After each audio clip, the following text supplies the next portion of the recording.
Boa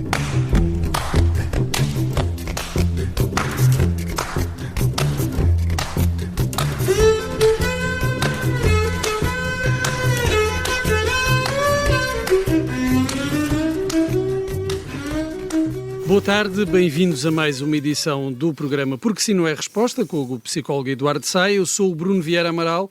Hoje falamos sobre o mail de uma ouvinte que nos diz, até tem alguma dificuldade em formular bem a questão, mas ela queria entender porque é que se sente observada ou a ser seguida na rua. Eduardo, boa tarde. Isto é o quê? É mania da perseguição? É insegurança?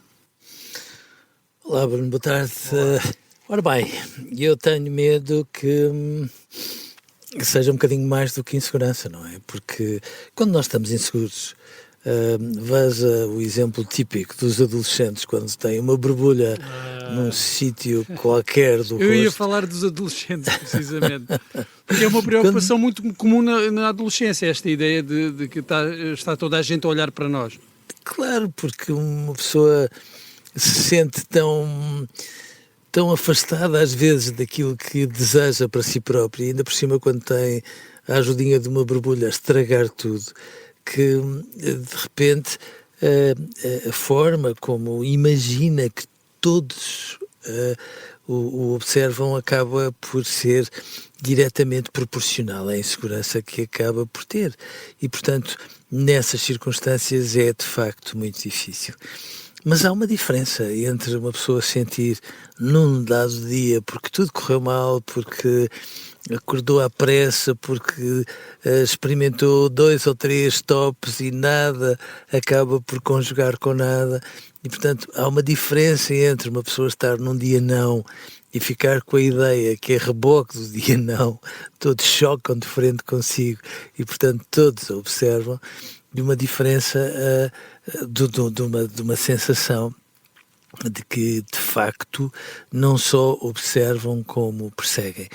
Quando as pessoas têm essa sensação, evidentemente que acabam por sofrer muito. Não é por acaso que às vezes no metro, nos transportes públicos, há algumas pessoas que vão com os headphones com uma música em altos berros, que é só para que tudo aquilo que elas imaginam que se passa à volta delas, ou que imaginam que se diz a propósito delas, acaba por não se ouvir.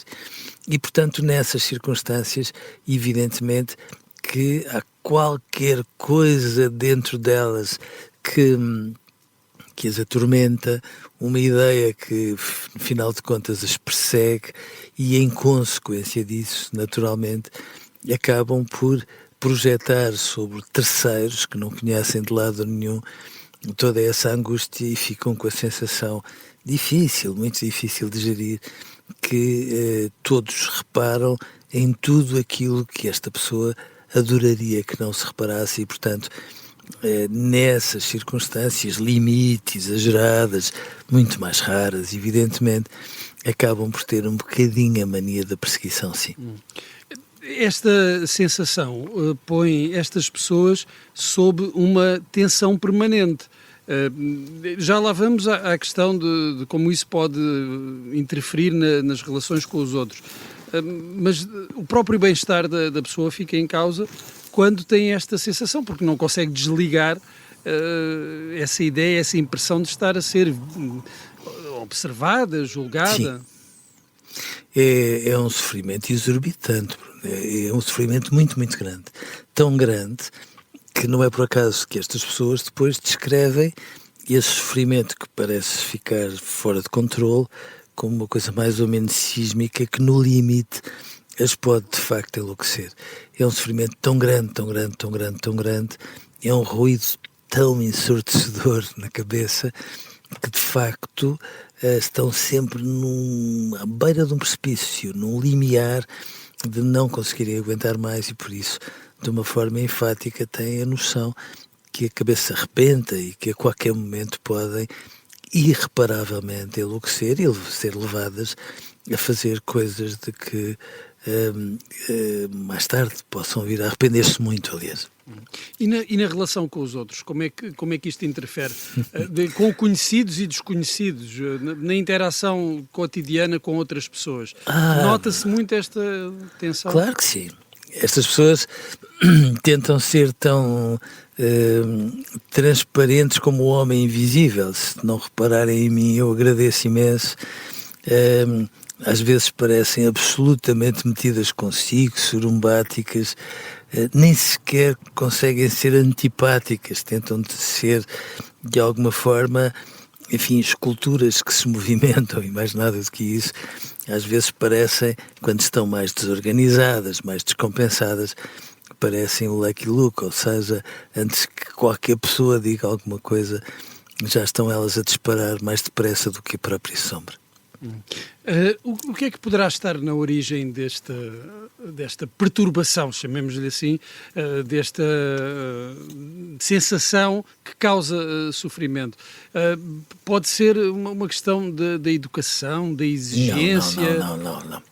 Não, estas pessoas não adoecem de uma forma aleatória. Estas pessoas têm um cadastro de imenso sofrimento, de um sofrimento violento, às vezes por exposição a situações de uma violência absolutamente fora do lugar, de uma violência relacional, sem dúvida protagonizada por um dos pais, é o que é mais frequente, às vezes de uma forma muito traumática e, portanto, é justamente em relação a estas pessoas que faz sentido que falemos de traumatismo, porque elas, de facto, experimentam-no de tal maneira que isso fica como uma espécie de nódoa difícil, que por mais que elas deem voltas e voltas, por mais que elas vão para a Grunlândia ou para os confins da África, são nódoas difíceis que vão atrás delas, que as perseguem por dentro, que basicamente as atormentam, mas que nunca surgiram de forma aleatória. Muitas vezes são nódoas difíceis que são protagonizadas pelas pessoas que mais as deviam fazer sentir-se seguras e, portanto, nessas circunstâncias, claro, como se compreende, se até as pessoas familiares e supostamente seguras as atormentam e as violentam, é compreensível que, no limite, quem elas não conhecem mereça uma desconfiança ainda mais acrescida, porque quem foi tão familiar e que podia ser tão securizante foi quem mais as tentou destruir. E como é que se apagam, mesmo que não definitivamente, essas nódoas? Não apagam, com um trabalho muito bem feito, podem-se esbater e fica lá uma cicatriz, claro.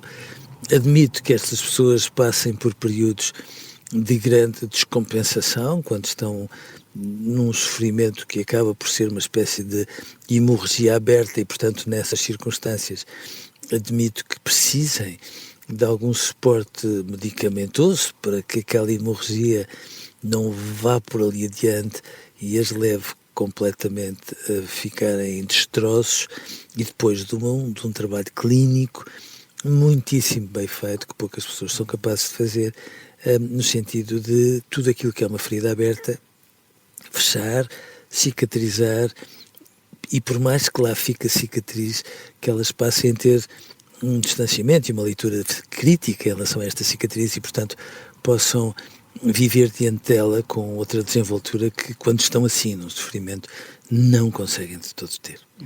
Para quem está à volta, as pessoas mais próximas de quem está neste sofrimento, é fácil perceber